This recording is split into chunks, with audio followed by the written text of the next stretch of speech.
Hello, good morning to all of you. Uh, Yesterday we have discussed about the clearance. There are the two types of. I have told you that there are the two types of the clearance. First is the cutting clearance, and secondly angular clearance. So angular clearance is not more important. Uh, uh, the cutting clearance is important due to the uh, we are taking the seed thickness and always the uh, seed thickness and uh, seed thickness और क्या लेते हैं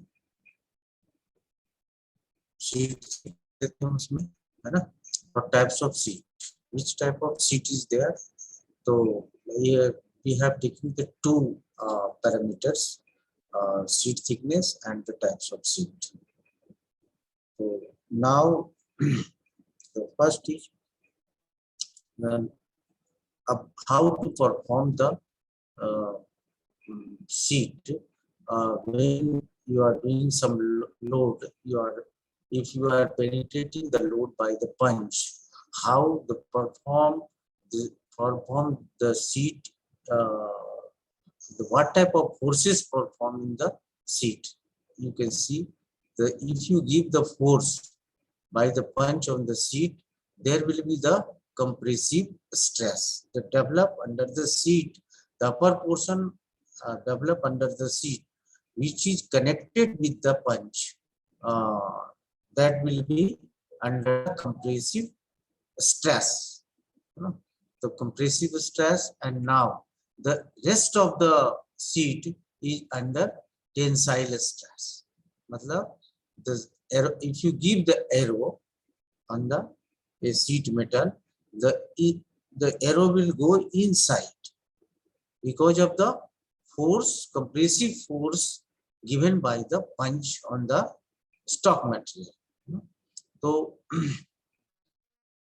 this is the develop under the sheet but in the die the tensile strength there is a after cutting this portion the tensile strength will be developed under the sheet metal or you can tensile strength after cutting the sheet there the corner portion this corner portion the develop the tensile strength in the sheet so the एक question और भी है कि we can raise the question कि जो है angular clearance क्यों देते हैं जब tensile strength if there is a developed the tensile strength then the tensile stress then the sheet the die will be may be burst due to the tensile under the sheet ठीक है ये portion में कभी cutting edge जो है ये cutting edge ये cutting edge के बाद जो है क्या होता है कटने के बाद ये जो सीट मेटल है जो कट जाते हैं वो टेंसाइल स्ट्रेस में आ जाते हैं और जो नहीं कटते हैं वो जो और बाकी rest of portion is under compressive just change of the from top to bottom just alternate okay लेकिन जब हम फोर्स डालते हैं when it will be under the first stage then everywhere here the compressive and here the tensile stress here the compressive and here the tensile stress but after cutting after penetration this will be the change the slowly slow down it will be changed so the tension will be go the component tension will be go inside the component inside the die opening में आपको tensile stress develop होगा जिसके कारण से क्या होता है कि ये ब्रस्ट हो जाते हैं जो डाई रहती है वो ब्रस्ट होने के चांसेस रहते हैं इसलिए for that we are using the angular clearance कि this will be develop on up to 6 millimeter or whatever sheet thickness is there just multiply by 3 and that will be the land area of the die ठीक है तो ये हम लोग देते हैं, we are giving the land area only the, it is depend, land area is depend upon the sheet thickness and sheet thickness देखो, and जो शीट थिकनेस हम लोग लैंड एरिया क्या है वो हम आपको बता दे रहे हैं। लैंड एरिया ये, this is the land area. ये जो लैंड एरिया है, ये लैंड एरिया में क्या होता है, ये जो अप टू 6 mm, जैसे दो, if your sheet thickness is 2 mm, then your land will be, land length will be, land height will be the 6 mm, just triple of the thickness of the sheet metal, ठीक है, triple. Triple हम करते हैं, इसलिए करते हैं कि इस पे जो साइड जो फोर्सेस लग रहे हैं, जैसे जैसे कटिंग होगा वैसे वैसे टेंसाइल फोर्स डेवलप होगा in the die opening side में।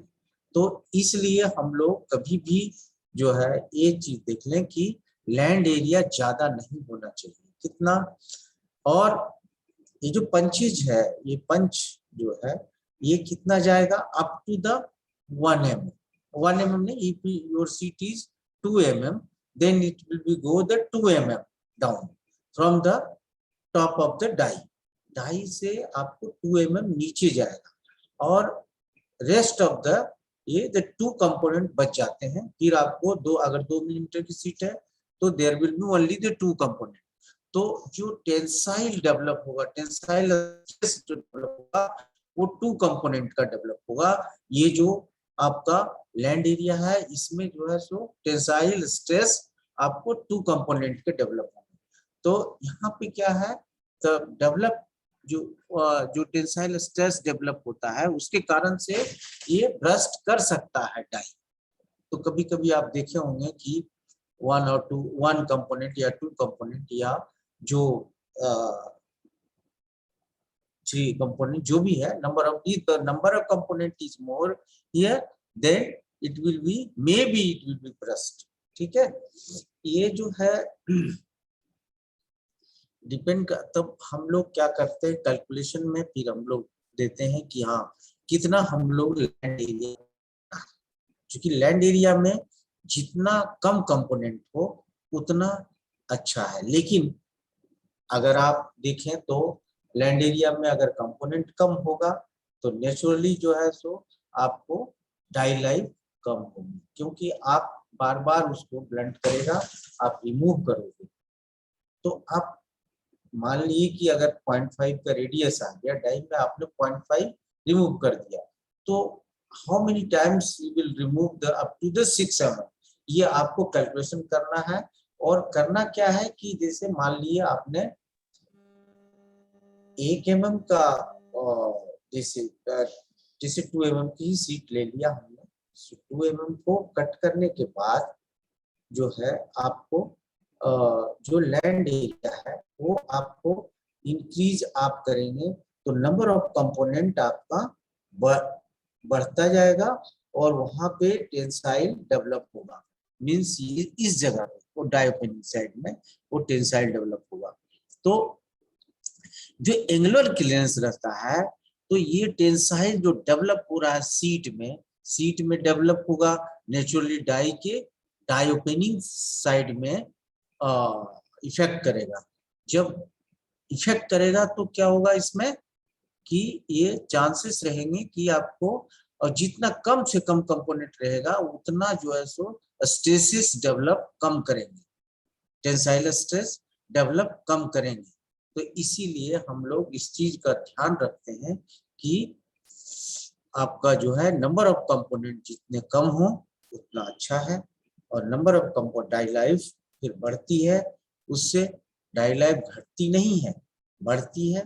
और नंबर ऑफ कंपोनेंट आप एक साथ मीन करेंगे, you will get the number of component more than that, आप उससे ज्यादा पाएंगे जहां लैंड एरिया आपने ज्यादा रखा है। क्यों?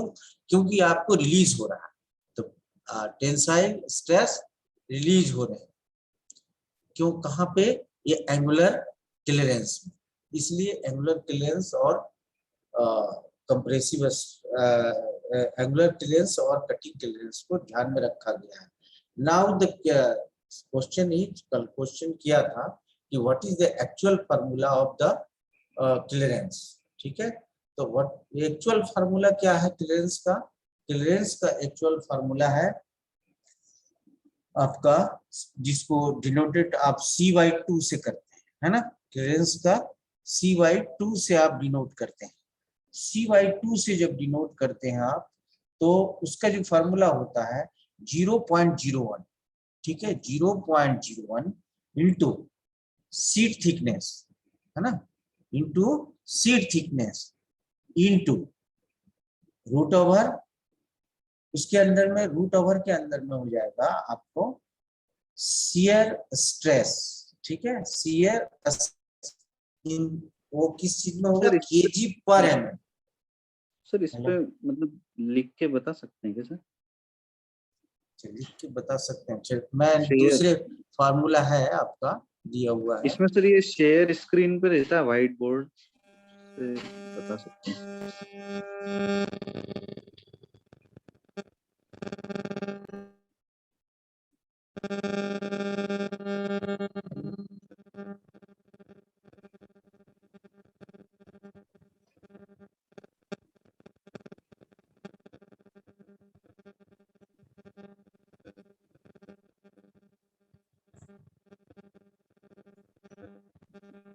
इसको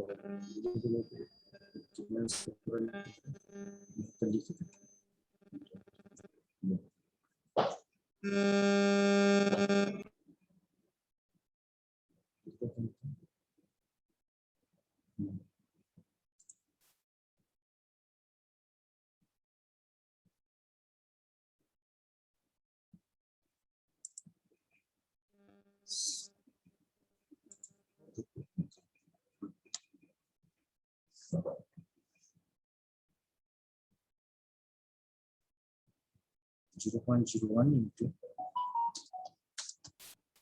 इंटू इंटू टी, टी दो, टी इंटू रूट ओवर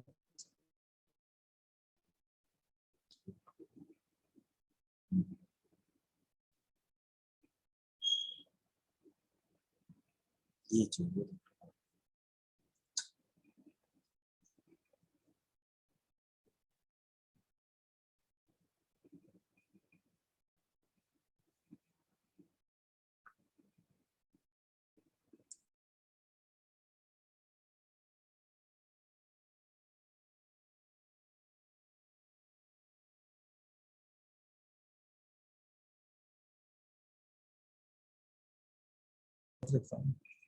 हाँ, आप लोग लिख लीजिए, इसमें जो है नहीं आ रहा है थोड़ा, ठीक है, दिक्कत आ रही है, तो आप लोग लिख सकते हैं राइट है।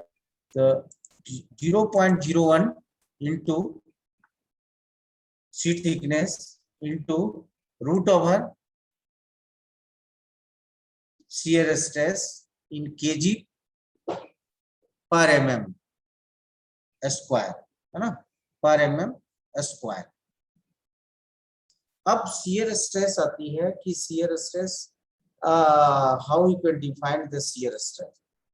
ठीक है, तो शियर स्ट्रेस को आप कैसे डिफाइन करोगे? ठीक है, तो इसका मैंने जो है निकाला है, ऐसे तो आपको जो केजी में ही है, केजी पर एमएम स्क्वायर में ही है, तो आपको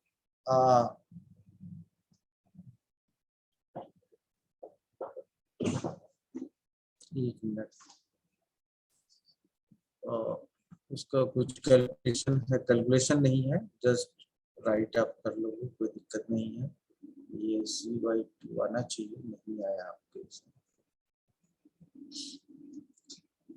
लिखा आपने 01 0.01 0.01 into T into root over shear stress in KG पर एमएम स्क्वायर।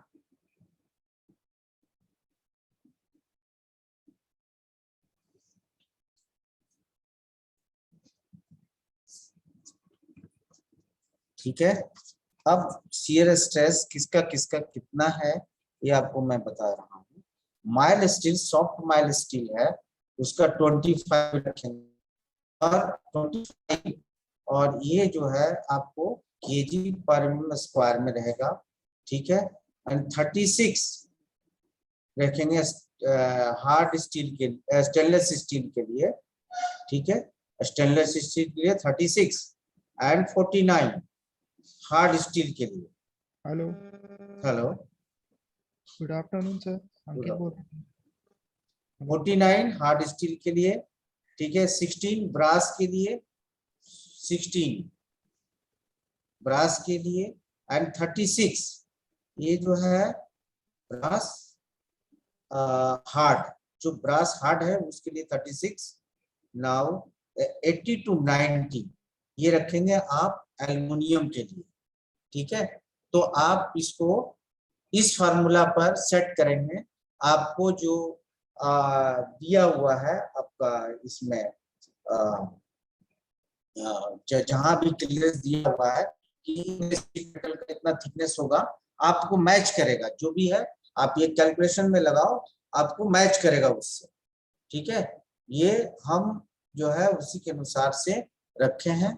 तो आप इसको ये इस पे मैच करेगा और ये इस पे सेट हो रहा है, ठीक है। जितने भी आपके जो क्लियरेंस के जो डाटा दिए हुए हैं, clearance between punch and die, ये जो है जो डाटा दिए हुए हैं ये सब इसी फार्मूला पर, और जो मैंने बताया सेम वो फार्मूला आप लगाओ। वो फार्मूला से आ रहा है, सही है, वो फार्मूला भी सही है जो मैंने कल बताया आपको, ठीक है।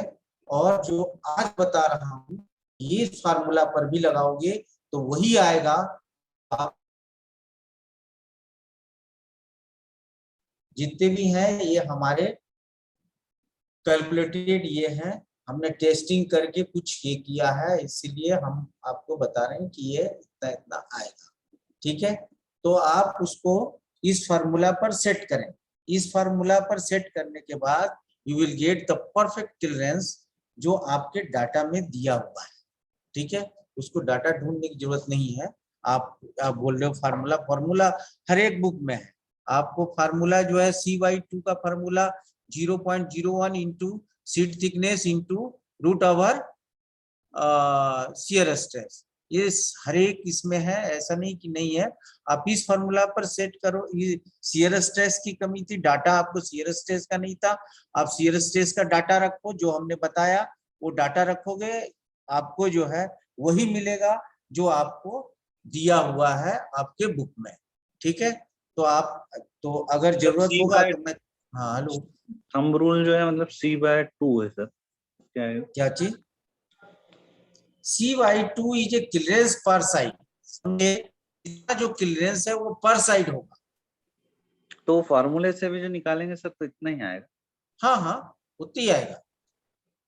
जो आप थंब रूल से निकालेंगे और फार्मूले से निकालेंगे ये सेम आएगा आपको, तभी तो आपका ये फार्मूला, इसका मतलब ठीक है जो आपने थंब रूल से मैंने जो बताया है क्लियरेंस का फार्मूला, और 0.01 into sheet thickness into sir वो KG root over, root over root over के अंडर में रहेगा शियर स्ट्रेस, ठीक है, शेयर इन kg/mm²। kg/mm², ठीक है। तो जो मैंने दिया है kg/mm² में ही है, ठीक है, उसको चेंज करने की जरूरत नहीं है, ठीक है। तो आप इस फार्मूला पे आप सेट करेंगे तो आपको वही आएगा जो आपको मैंने कल परसेंटेज बताया, जिसे बताया था ना आपको परसेंटेज, हाँ जी कल मैंने परसेंटेज कुछ बताए थे ना, 5% of the T and 6% of the T बताया था, 7% of the T and brass के लिए, ब्रास सॉफ्ट के लिए 4% ऑफ द टी एंड इसके लिए आपको 6%। तो आप इसको जो है इस फार्मूला पे रखो या इस फार्मूला पे रखो, दोनों पे आपको इस फार्मूला पे भी रखोगे तो वही आएगा जो उस फार्मूला पे आएगा। तो आप जो है इसमें कंफ्यूज मत कीजिए, ये जो है आपका क्लियरेंस से जो जो क्लियरेंस आपके पास है, ये इतनी सीट ये इतनी माइल स्टील है तो उसकी जो इतनी सीट थिकनेस रहेगी तो उसका क्लियरेंस क्या आएगा, ये आपको दिया हुआ है, हर एक बुक में रहता है, जो जो जो भी बुक आपके में रहेगा। और अगर जरूरत पड़ेगी तो कल मैं दे दूंगा आपको। ठीक है, ठीक है, आप उससे मैच कर लेना, आपको परफेक्ट आएगा, वही वो होगा आपका। अब ये 10 जो 01 है, बाकी तो समझ में आता है कि चलो शियर स्ट्रेस जो है मटेरियल के लिए दिया गया, material what type of material is there उसके कारण दिया गया। लेकिन जो शीट थिकनेस भी ये तो रहता ही है क्लियरेंस में, लेकिन जो 01 है वो किस लिए है? सबसे बड़ा यहाँ इफेक्टिव 0.01 है। ये क्यों है? क्वेश्चन ये उठता है कि ये क्यों है? ये सीट की जो वेरिएशन रहती है ये 10 माइक्रोन 5 माइक्रोन के अंदर रहती है, तो उस कारण से दिया हुआ है 0.01। ठीक है, शीट की जो थिकनेस रहती है मतलब वो thickness variation, thickness variation it is not perfect. जैसे आपको 2 mm की सीट है, आप अगर 0.8 माइक्रोमीटर से आप चेक करोगे हर एक सीट में, तो आपको मिलेगा आपको 10 माइक्रोन 5 माइक्रोन का डिफरेंस आएगा। तो इन्होंने एक रख लिया कि नहीं 0.01 तो रखा ही जाए, 10 माइक्रोन के अंदर सीट मतलब जनरली मिलता है, लेकिन जनरली नहीं मिलता, जनरली तो 20 और 30 माइक्रोन की मिलता है, तो 20 और 30 माइक्रोन के। 10 माइक्रोन के आपके जितने भी कंपोनेंट है जैसे इलेक्ट्रॉनिक्स कंपोनेंट, वो 10 माइक्रोन के अंडर में ही मिलते हैं। इसलिए इस फार्मूला में 0.01 से मल्टीप्लाई कर दिया। ठीक, ठीक जी, हेलो, ओके सर, ठीक है ना? Thank you. तो ये जो है ये चीज जानना बहुत जरूरी है कि आखिर आया कहाँ से फार्मूला। फार्मूला आया शियर, आपको पता ही है कि दो चीज सीट में डेवलप कर रहा है, जो वो क्या क्या चीज है, compressive stress and tensile stress. दो चीजें ये है जो आपको डेवलप कर रहा है पोर्शन में भी, सीट के बॉटम पोर्शन में भी। Now it will be also affected in the die opening side. ठीक है, तो ये जो है आपको इसीलिए शियर स्ट्रेस को लिया गया है कि शियर स्ट्रेस सभी जितने भी स्टॉक मटेरियल रहते हैं सभी में आपके शियर स्ट्रेस मिलेंगे, कितना सीट मेटल की शियर स्ट्रेस है। तो ये चीज इफेक्ट करता है जब उसको हम क्लियरेंस का फार्मूला लगाते हैं, तो वो चीज इफेक्ट करता है इसमें। जब हम कटिंग करते हैं तो इसमें इफेक्ट करता है। तो अब रही बात की, अभी तक तो हम बता रहे थे ये क्लियरेंस का फार्मूला जो आपने पूछा था। नाउ अब कहता है कि इनसफिशिएंट कटिंग क्लियरेंस है। इनसफिशिएंट क्लियरेंस मतलब क्या होता है कि लेस मतलब कि कम साइड। जैसे मान लिया आपको मैं एग्जांपल बता रहा हूँ, जस्ट मैं दे रहा हूँ, हाँ ये देखिए यहाँ पर क्या है कि जो है आपका ये देखिए यहाँ पे आप गौर देखिए, अच्छी से देखिए कि आप यहाँ पे क्या है, कटिंग क्लियरेंस कम है। कटिंग क्लियरेंस कम होने के कारण क्या क्या चीज डेवलप हो सकता है। ठीक है, कटिंग क्लियरेंस तो क्या होगा, जो आपके कंपोनेंट में आएंगे, जो आप ब्लैंक काटोगे, आप उसके अंदर जब उसमें क्या रहेगा, स्मूथनेस ज्यादा रहेगी। ठीक है, स्मूथनेस थोड़ा सा ज्यादा रहेगी, बट आफ्टर 100 कंपोनेंट और 150 कंपोनेंट्स आपने क्लियरेंस तो कम कर ही दिया। अब जो है 150 कंपोनेंट्स के बाद आप में क्या आ जाएगा, उसमें कट बेंड आ जाएंगे। किसमें आ जाएंगे, कट बेंड। सीट में आ जाएगा कट बेंड, माने कंपोनेंट में कट बेंड आ जाएगा। जिसके कारण से कट बेंड क्यों आता है, ये सबसे बड़ी चीज है, कट बेंड क्यों आता है, क्योंकि वो पहली बात की पंच भी ब्लंट करेगा क्योंकि उसके स्ट्रेस को रिमूव नहीं किया गया, सीट मेटल के स्ट्रेस को रिमूव नहीं किया गया, जितने भी फाइन ब्लैंकिंग रहते हैं। ठीक है, फाइन, अब एक जनरल टूल मान लो और फाइन ब्लैंकिंग टूल मान लो। फाइन ब्लैंकिंग टूल देखे हो, have you seen the fine blanking tool? Hello hello, have you seen the fine blanking tool? No.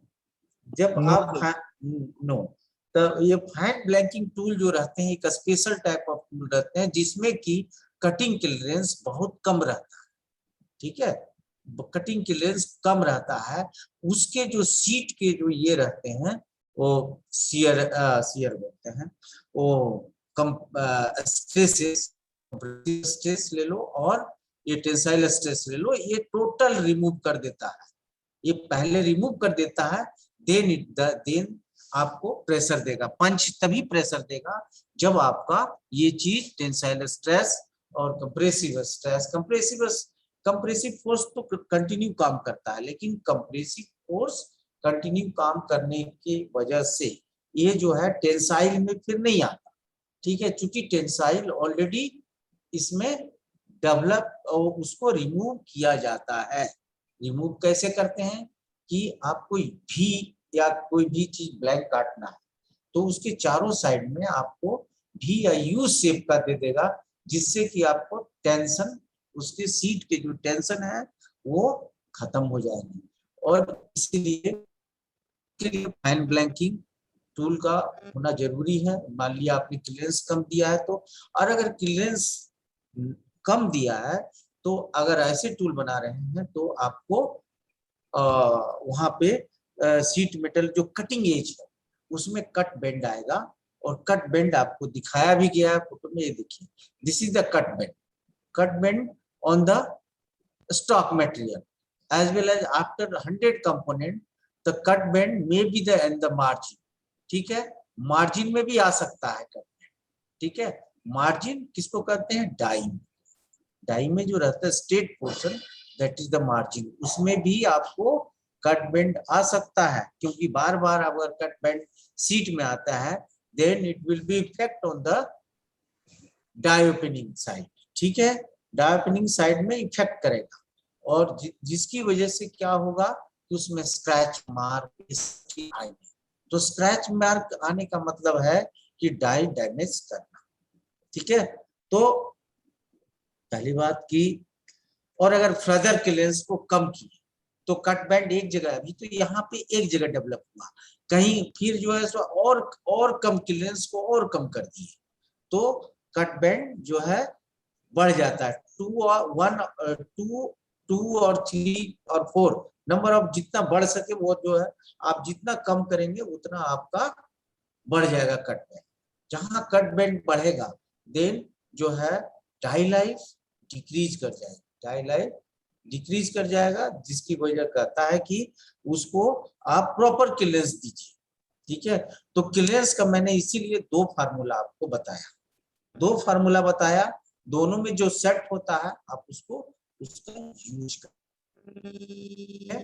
दोनों ही सेट होता है, ऐसा नहीं, मेरा चेक किया हुआ है, दोनों ही उसमें सेट होगा, ठीक है।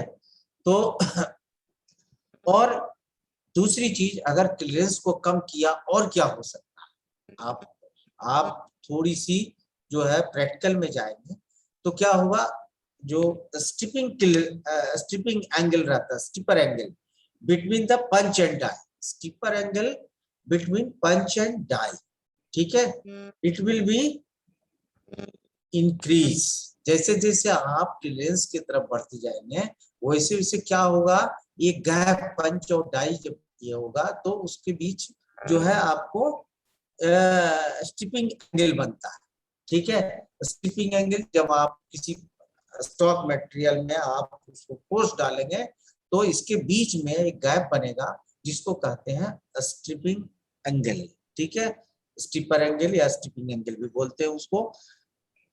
ये आपका क्या करेगा कि स्टिपिंग एंगल ऑब्स्ट्रक्ट करेगा किसमें, जाने से डाई में, अगर आप बाई कंटिन्यूअस फोर्स डाले तो डाई को डैमेज भी कर सकता है, ठीक है।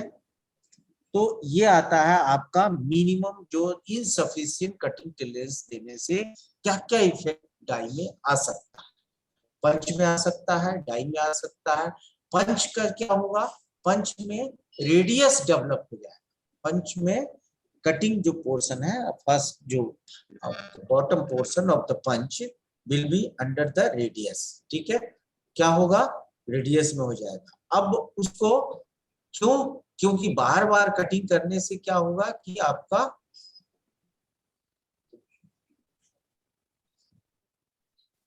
बार बार कटिंग करने से क्या होगा, क्योंकि ये आपका जो आपका ये कट बैंड आ रहा है उसके कारण से जो कटिंग एजेस में जो है एक रेडियस डेवलप हो जाएगा। ठीक है, रेडियस डेवलप हो जाएगा, डाई में भी रेडियस डेवलप हो जाएगा। तो ये सब चीज होता है इनसफिशिएंट क्लियरेंस देने से। ठीक है, तो डाई लाइफ भी घट जाएगी, तो पंच लाइफ भी घटेगी। तीसरी चीज और है कि आपका जो है कंपोनेंट आपका एक दूसरे से कनेक्टेड आएगा, अलग अलग नहीं आएगा। समझे, अलग अलग कंपोनेंट नहीं आएंगे। जैसे क्या होता है कि जैसे मैंने प्रेशर दिया डाई में, तो फर्स्ट कंपोनेंट गिरता है, सेकंड कंपोनेंट, उसके बाद थर्ड कंपोनेंट, ऐसे भी गिरता है। नाउ ये क्या होगा कि एक दूसरे से टच में रहेंगे ड्यू टू द बर portion will be the high. ठीक है, जब बर पोर्शन ज्यादा होगा तो आपको ये जो है आपका एक दूसरे से कनेक्टेड हो जाएगा। ठीक है, तो आप देखेंगे कि कम से कम वन नहीं, आपको एक ही टाइम में क्या निकल रहा है, 4-5 कंपोनेंट एक ही बार, 2 और 3 कंपोनेंट एक साथ लग के गिर रहा है। इसका मतलब कि वो पंच आपका रेडियस में फॉर्म कर गया, और आप उसको रीशार्प कीजिए, और रीशार्प करने के बाद आप उसको जो आपने क्लियरेंस दिया है उसको भी ठीक करें, वो सही होगा, उसके बाद आपका सही।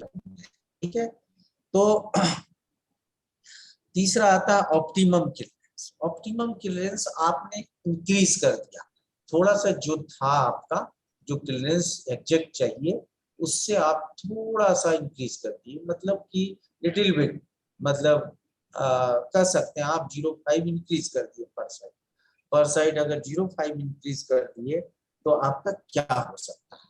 सेकेंड स्टेज में चीज बताया गया यहाँ पे, आप देखिए यहाँ पे क्या होगा कि जैसे मैंने ये आपका थोड़ा सा इंक्रीज किया है जस्ट, तो क्या होगा कि जो क्रैकिंग फॉर्म है, यहाँ कह सकते हैं हमको क्रैकिंग फॉर्म है, it will B not in the same place, कहीं भी आपका क्रैक कर जाएगा, और क्रैकिंग माने ब्रेकिंग पॉइंट कहीं भी आ जाएगा, वहां पे आपका जो स्मूथ सरफेस है, smooth surface of the component will be less in the when you are giving the optimum clearance। ठीक है, आप जब ऑप्टिमम क्लियरेंस देते हो तो आपका वहां पे आपका जो कटिंग पोर्शन रहेगा वो कम हो जाएगा, और जो ब्रेकिंग पोर्शन रहेगा वो ज्यादा हो जाएगा। ठीक है, जिसकी वजह से आपको परेशानी आ सकती है, परेशानी इन द फॉर्म की बर डेवलप ज्यादा हो जाएगा। ठीक है, जब बर डेवलप ज्यादा हो जाएगा तो उस केस में क्या होगा, जब तो इसमें भी एक दूसरे से कनेक्टेड होना शुरू करेगा, उसमें तो आपको जो है कट बैंड पड़ेगा, लेकिन इसमें जो है सो बर जो रहता है ऊपर के साइड में आ गया, तो आपको जितने भी कंपोनेंट है वो एक साथ गिरे।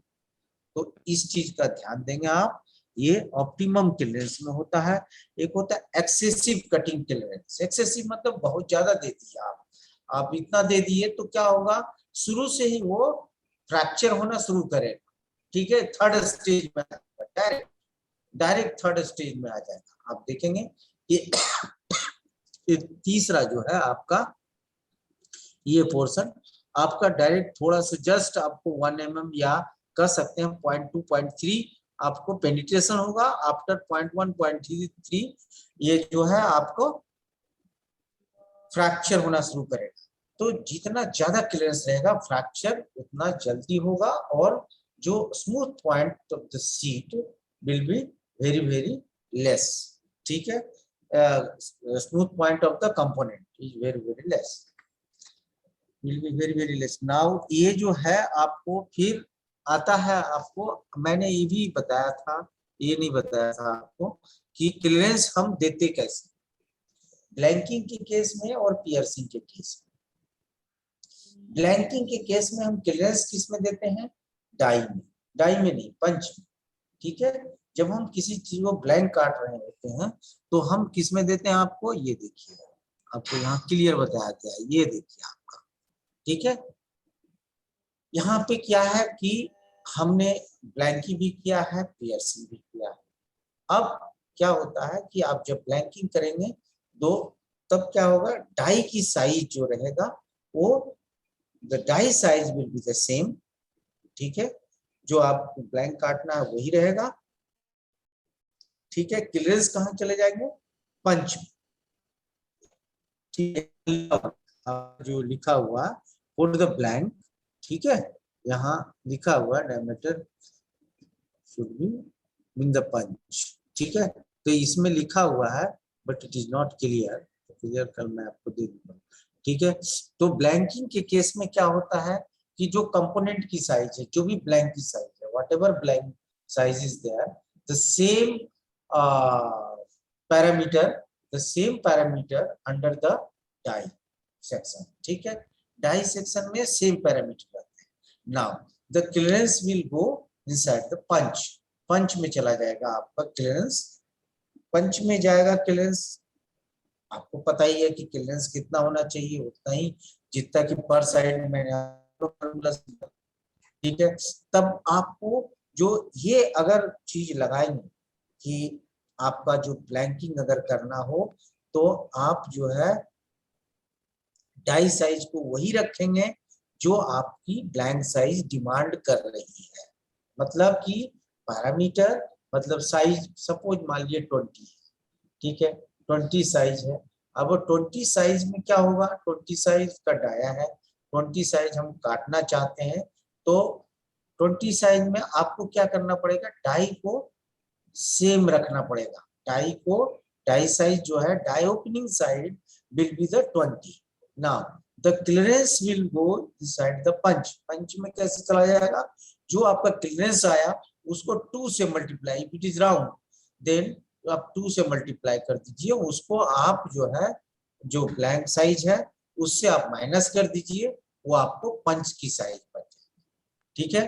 तो ब्लैंकिंग में die size equal to, die size equal to blank size, ठीक है, ऑलवेज याद रखेंगे। जो ब्लैंक साइज रहेगा, blank size equal to die size, जो ब्लैंक साइज है वही आपको सेम एज इट इज वो डाई साइज होगा, ठीक है। जितना आपको मांगा है उतना ही साइज होगा। नाउ अब आपका क्लियरेंस मैंने बता दिया कि ये चला जाता है पंच में।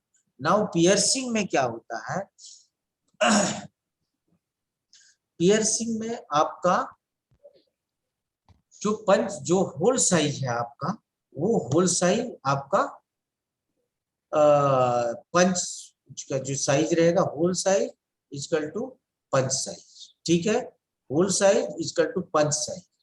अब पंच का जो साइज है उसको में आप प्लस कर देंगे, तो आपको जो क्लियरेंस है उसको आप प्लस कर दें तो आपको बन जाएगा क्या, आपका जो पियर्सिंग का जो ये है, आपको जो डाई का, जो डाई में जो आप साइज काटेंगे उस डाई का साइज, पियर्सिंग के लिए डाई में दे देंगे क्लियरेंस। हाँ, पियर्सिंग के केस में डाई में क्लियरेंस देंगे और ब्लैंकिंग के केस में पंच में क्लियरेंस देंगे, ठीक है। क्योंकि सर वो टेंसाइल स्ट्रेंथ के कारण जो है तो उसका जो डायमीटर है वो कम हो जाएगा, हमें जो मतलब कंपोनेंट चाहिए पियर्सिंग में उसका डायमीटर कम हो जाएगा, तो इस कारण से हमें डाई में देना पड़ेगा ना। किसमें, नहीं पियर्सिंग नहीं, आपको दिखाता हूँ। पियर्सिंग में क्लियरेंस डाई में देना पड़ेगा, ठीक है, पियर्सिंग में क्लियरेंस डाई में देना पड़ेगा, और पियर्सिंग में क्लियरेंस डाई में देना पड़ेगा, और ब्लैंकिंग में आपको पंच में देना पड़ेगा, ठीक है। ओके ना अब आता है, देखिए ये मैजिक, देखिए ये जो हमने ड्राइंग बनाया है, ये जो ड्राइंग है ये मैजिक है।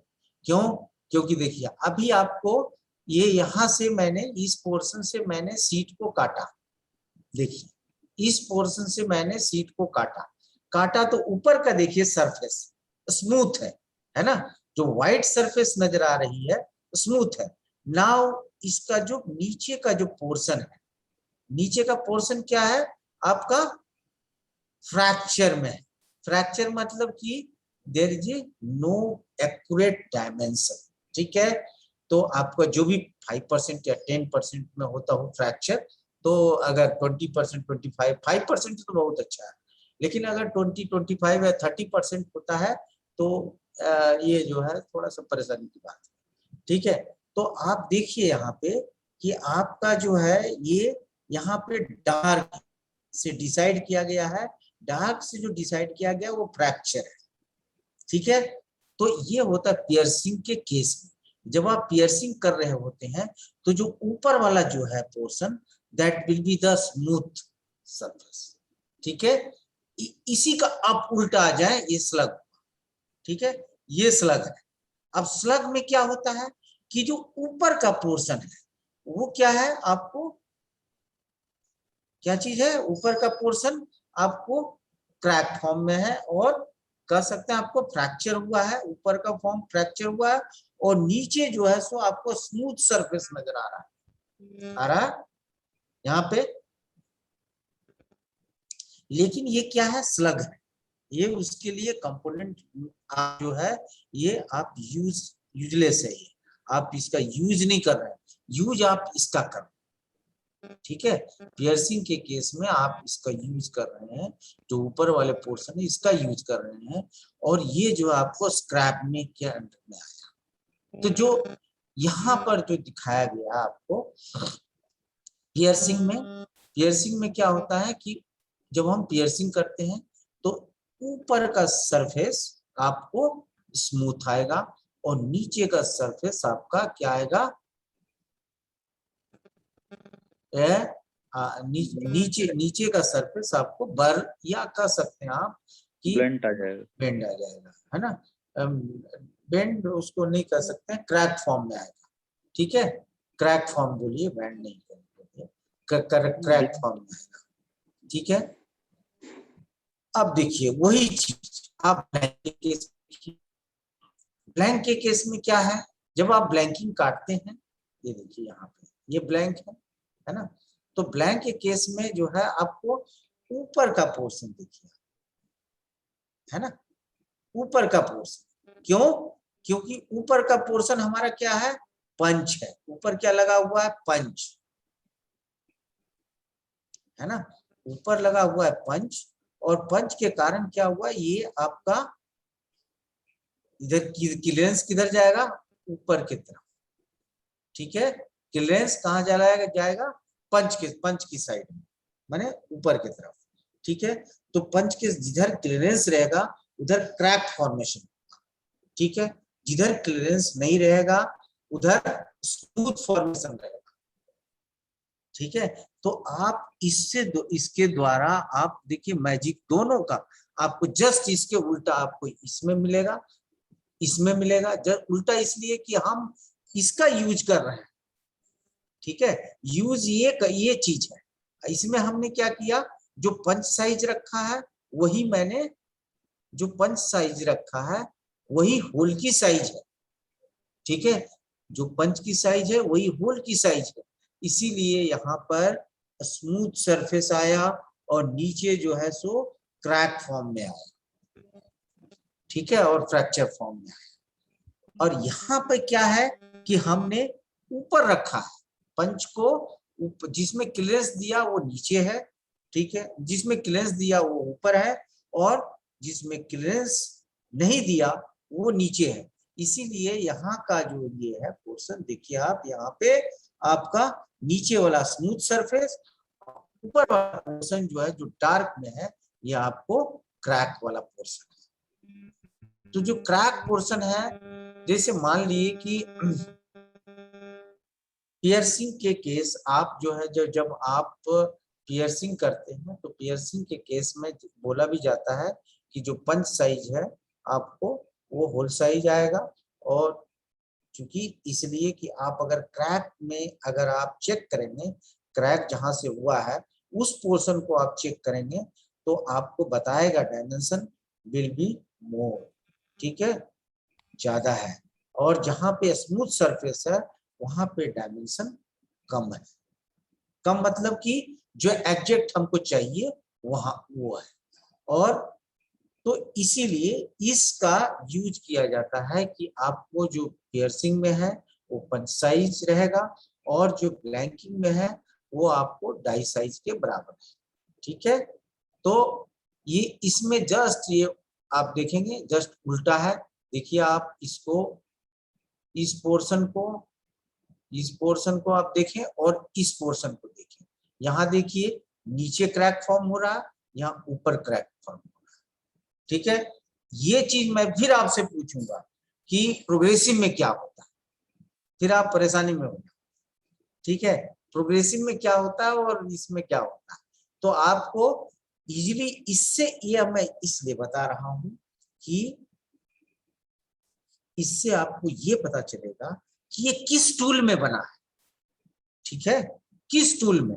इधर देखिए, एक ब्लैंक और पियर्सिंग को काटने के लिए दो टूल का इस्तेमाल। एक पहला सिंपल टूल भी हम यूज कर सकते हैं। प्रोग्रेसिव अब और सुनिए आप, प्रोग्रेसिव मीन्स मतलब बताता हूँ आगे आगे चल के। अभी जो है सो मैं सिर्फ ये आपको बता रहा हूँ कि कहाँ पे इसका यूज होगा। ठीक है, जैसे मान लिए आपने सिंपल, आपने ब्लैंकिंग काटा, एक में सिंपल ब्लैंकिंग काटा, ब्लैंकिंग और पियर, चलिए दोनों चीज किया, ब्लैंकिंग और पियर्सिंग दोनों हमने किया एक में, दोनों एक साथ किया। ठीक है, उसके कंपोनेंट और प्रोग्रेसिव जिसमें कि एक से ज्यादा स्टेशन रहता हो, वो उसमें दोनों में क्या, दोनों के कंपोनेंट में क्या डिफरेंस है। ठीक है, तो आपको यही डिफरेंस नजर आएगा यहाँ पे। देखिए, आपको यही डिफरेंस जो आपको बताया मैंने, यहाँ पर देखिए बॉटम में आपको यहाँ पे ये बर नजर आएगा और यहाँ पे टॉप में बर नजर आएगा। ठीक है, ब्लैंकिंग के केस में टॉप में नजर आएंगे और पियर्सिंग के केस में बॉटम में नजर आएंगे। क्यों? क्योंकि ये क्लियरेंस के कारण ही होता है। ठीक है, अब रहता है कि ये चीजें, इसका किसने खोल के रखा है जी अपना ये माइक, माइक को बंद करो, माइक बंद किया।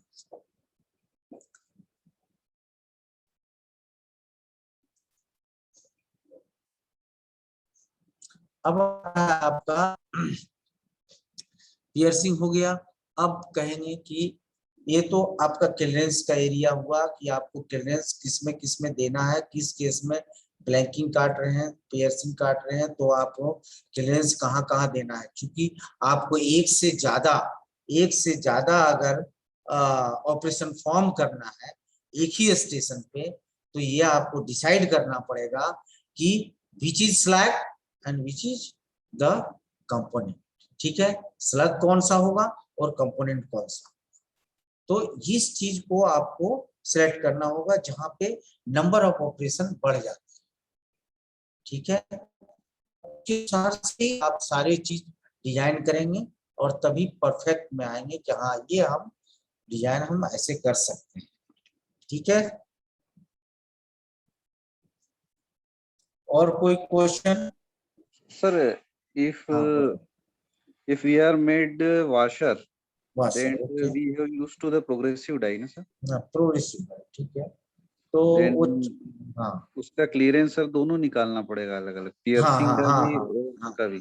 हाँ दोनों निकालना पड़ेगा और दोनों अपनी अपनी जगह पे रहता है। कहाँ पे कौन सा रहता है पार्ट, वो भी देखना है। अपर पार्ट में क्या रहेगा, लोअर पार्ट में क्या रहेगा, ये सबसे बड़ा इम्पोर्टेंट काम है। क्योंकि सर पहले जब ब्लैंक निकालेंगे तो वो उसमें अपने को पंच में देना पड़ेगा क्लियरेंस।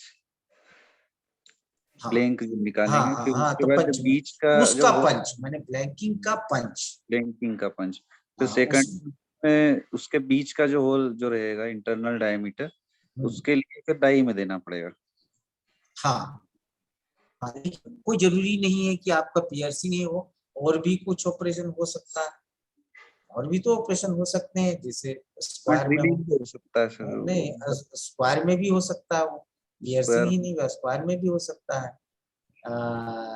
हेक्सागोन में भी हो सकता है सिर्फ, है ना। पियर्सिंग के केस में हेक्सागोन भी हो सकता है। तो ये सब चीज जो है सो आपको, ये चीजें आपको ध्यान में रख करके ही डिजाइन करना है। ये जो 2 पॉइंट हमने बताया ब्लैंकिंग और पियर्सिंग के लिए, क्लियरेंस में ये चीज जरूरी है कि इसको ध्यान में रखें, क्योंकि अगर आपको एक भी पॉइंट अगर छूट गया इसमें, तो आपको आगे जाके डिजाइन नहीं कर पाएंगे। हाँ, डायमेंशन भी गलत है, एक्यूरेसी आपको अचीव नहीं होगी जो आपको चाहिए, स्मूथ सरफेस भी नहीं मिलेगा, फिर आपको हर चीज आपको जो है वो चीज। अच्छा, ये आप देखेंगे कि जब क्रैकिंग होता है तो किधर जाता है आपको, इंटरनल साइड में। इंटरनल साइड मतलब कंपोनेंट के इंटरनल साइड में क्रैक फॉर्म जाएगा, ठीक है। जी सर। क्रैक फॉर्म जो है, एक होता है स्मूथ सरफेस जहाँ पेनिट्रेशन है ना, जी सर। पेनिट्रेशन करते हैं ना, पहले प्लास्टिक डिफॉर्मेशन हुआ है ना, दूसरा पेनिट्रेशन हुआ। तो जो पेनिट्रेशन होगा वो पोर्शन क्या रहता है, स्मूथ सरफेस रहता है, वहां की सरफेस शाइनिंग देती है। और जहां पर क्रैक फॉर्मेशन होता है रफ होता है, वहां पे रफ होता है। और रफ का झुकाव जो है, अगर ब्लैंकिंग के केस में माने तो ये किधर जाता है, पंच की साइड में, ठीक है। जिधर ब्लैंकिंग का पंच रखे हैं उधर जाएगा। लेकिन जहां पियर्सिंग के केस में क्या होगा, ये जो है सो आपको जस्ट उल्टा होगा, बॉटम साइड में आपका क्रैक फॉर्म जाएगा, मतलब कि बर भी नीचे होगा, है ना, क्लियर। क्योंकि जब क्रैक फॉर्मेशन होता है कोई नहीं है कि आपको कोई डायमेंशन उसका परफेक्शन होगा, क्योंकि वो डिपेंड करता है कि सीट मेटल की क्वालिटी के ऊपर। अगर क्वालिटी अच्छी है तो आपको क्रैक फॉर्मेशन कम मिलेगा, और अगर क्वालिटी अगर उतनी अच्छी नहीं है सीट की तो क्रैक फॉर्मेशन ज्यादा मिलेगा, ठीक है। अगर आपको क्वालिटी अच्छी नहीं है तो ये क्वालिटी पर भी डिपेंड करता है। कोई कोई क्या करता है कि जब सीट मेटल निकलता है, जब सीट मेटल प्रोड्यूस होते हैं, तो उसमें क्या रहता है कि जो मिक्सिंग के तरीके हैं, जो आप कॉन्टेमिनेंट्स उसमें जो मिलाते हैं, जो एलिमेंट्स जो उसके अंदर मिलाते हैं सीट मेटल को निकालने के लिए, वो उसका डिस्ट्रीब्यूशन सही से नहीं हो पाता, ठीक है। जब डिस्ट्रीब्यूशन सही से नहीं हो पाएगा तो क्रैक फॉर्मेशन का लाइनिंग भी एक सेम नहीं रहता है। जो अब क्रैक फॉर्मेशन आया उसके अंदर में सीट में, तो उसका लाइन भी एक जगह पे सही नहीं रहेगा, वो अलग अलग डायरेक्शन में। तो ये चीज क्वालिटी पर भी डिपेंड करती है, सीट की क्वालिटी क्या है, ठीक है। और जैसे डक्टाइल की सीट ले लेते हैं, बहुत माइल्ड स्टील की सीट ही ले लेते हैं। तो जो माइल्ड स्टील की जो हम उसमें सीट रहते हैं, उसमें कार्बन परसेंटेज 0.2% से नीचे रहता है ना आपको, है ना। तो 0.2% से जो नीचे रहता है कार्बन परसेंटेज, तो उसका मिक्सिंग परफेक्ट हुआ कि नहीं हुआ। तो ये चीजें अगर परफेक्ट उसकी मिक्सिंग है तो इसका मतलब है। और फिर जो रोलिंग एक्शन से जो सीट निकलते हैं उसकी जो क्या बोलते हैं उसको, ले कहने का मतलब कि उसका कह सकते हैं पैटर्न, ठीक है। Upper and lower portion of the sheet metal pattern जो रहते हैं वो परफेक्ट है कि नहीं, एक जैसा है कि नहीं, ठीक है। एक जैसा पैटर्न होना चाहिए, तब जाकर के सीट सही रहता है, ठीक है। तो आप इस चीज का ध्यान देंगे। और किसी का क्वेश्चन? सर मेरा एक क्वेश्चन है। हेलो सर मेरा एक क्वेश्चन है। बोलिए। सर मैं बोल रहा हूँ जैसे इसमें कोई सॉफ्टवेयर वगैरह भी सिखाओगे आप कि सिर्फ ये थ्योरी नहीं, अभी तो फिर हम आएंगे डिजाइन पे ना। मेन तो पर्पस है डिजाइन, तो जब तक ही क्लियर नहीं होता है तब तक हम डिजाइन में नहीं जा सकते ना। आपको हम एक ही बार हम डिजाइन में, वो तो मैं पूछ रहा था आपसे कि सॉफ्टवेयर भी सिखाओगे आपके? नहीं, सॉफ्टवेयर नहीं सिखाएंगे। सॉफ्टवेयर तो जो है आप सीख सकते हैं कहीं जाकर के, ठीक है, इसमें सॉफ्टवेयर नहीं सिखाएंगे। Hello sir. Hello hello sir, Ankit Prajapat बोल रहा हूँ sir, production 4th same. Sir मैं जानना चाह रहा था कि ये क्या इंजीनियरिंग बेस्ड रहता है क्या जो आप ये अभी बता रहे हैं? सॉरी मेरे पिछले 2 क्लास में अटेंड नहीं कर पाया था ये आपके एग्जाम के कारण। हेलो। अच्छा, आप अटेंड नहीं कर पाए? अटेंड नहीं कर पाए ना, तो ये मैं हर बार हर क्लास में आप देखेंगे कि हम समरी देते हैं, ठीक है। जो मैंने पढ़ाया है, जो मैंने ये किया है, जो मैं बताया उसमें आपको समरी हम सब में देते हैं। हम शुरू से उठा के लेके चलते हैं, तब जाकर के ये यहाँ तक आते हैं, ठीक है। तो आप उसको सुना कीजिए। अगर आप नहीं सुनते हैं तो आप फिर जो है गैप मेंटेन ज्यादा करते हैं, ठीक है। इस गैप को जो है, जो आप छुट्टी पे रहते हैं या किसी से पूछ लीजिए। और अगर कोई डाउट है तो मैं भी जाता हूँ, मेरे से पूछ लीजिए। प्रोडक्शन डिपार्टमेंट है ना आप? जी जी प्रोडक्शन। हेलो, आप प्रोडक्शन डिपार्टमेंट में है तो मैं भी जाता हूँ प्रोडक्शन। अभी मैं कल ही गया था प्रोडक्शन। ठीक है, तो आप पूछ सकते हैं। आपका नाम भी पता होगा, मनोज कुमार सिन्हा। ठीक है, सिन्हा सर बोलेंगे सभी जानते हैं। तो आप वहां भी पूछ सकते हैं, कहीं भी आप पूछ सकते हैं। वो आपके वैभव महाजन सर से मेरी बात हुई थी सर, तो उन्होंने एडमिट कराया। नहीं ये वैभव हाँ वैभव सर, हाँ हाँ हाँ, वैभव सोनी वैभव सॉरी। तो सर वो ये बोल रहे थे सर कि क्या बोलते वो अभी जैसे 2 क्लास का अभी एग्जाम चल रही थी तो कल ही खत्म हुई है। अभी इसका रिकॉर्डिंग तो इसमें मिल जाएगा ना मुझे? हाँ रिकॉर्डिंग में मिल जाएगा आपको, जो ऑलरेडी पता सेंड रिकॉर्ड किया हुआ है ग्रुप पर, आप एक बार अंकित चेक कीजिएगा। ठीक है, डेली इसका जो रिकॉर्डिंग है वो मैं सेंड कर रहा हूँ, आप एक बार रिकॉर्डिंग स्टार्टिंग से देख लीजिए, देन क्लास में आप कंटिन्यू हो सकते हैं। अगर आज का भी क्लास अगर प्रॉपर नहीं है तो आप पहले फर्स्ट क्लास से उसे देख लीजिए रिकॉर्डिंग को। ठीक है, रिकॉर्डिंग का जो एक्सेस रहता है वो 3 to 4 डेज रहेगा, तो आप पहले उसे 3 to 4 डेज के पहले देख लीजिए, देन उसके बाद कंटिन्यू आप कर सकते हैं क्लास को। Okay thank you sir. Ji.